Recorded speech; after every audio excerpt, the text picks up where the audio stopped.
বিয়ে আছে কি ঘর দেছে আইছি হ্যাঁ টাকা ঢুকে দিয়েছো দাদু সেই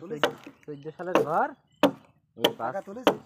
ইট তুলেছিস এটা আমার আগেই কিনা ছিল তাহলে তো পাইছিস এখন 12 না ইট কিনে যায় 7 বছর হয়ে যাচ্ছে ইট কিনে রয়েছে তাই তো আমাদের সময় 5,000 করে কিনেছি ইট 7000 5,000 করে কিনে আমি দিলাম হচ্ছে যে তোমার হাত থেকে ভাদ্র আশ্বিন মাসে দিলাম টাকা যে 5,000 করে হচ্ছে যে ভাড়ার 10 এইটা ছোট হয়েছে 5,000 করে হাজার মেশিন দিয়ে বলে ভাড়া ছিল। 6,000 টাকা নেবো না বাড়ি চলে আসলাম কয়লার না কিছু টাই ঢুকে যায় ওইটু টাকা দিয়ে আমার বাড়ি চলে এসেছি ভালো ডোঙা হবে যা হয় লাস্টিং করবে এই ডোঙা খালি মাথাটা খারাপ হয়ে গেছে টাকা কি আমি লাই কিন্তু দিয়ে দিবা 32,000 টাকা নাই দেবো সেই আমার বুক 5 দিয়ে 5,500 ইট ঢুকে কেরোসিনের তেল কত দিয়ে তাড়াতাড়ি আটকে টাকা দিয়ে দেয় আমাদের একটা প্যাড লাগবে প্যাড দিতে বললো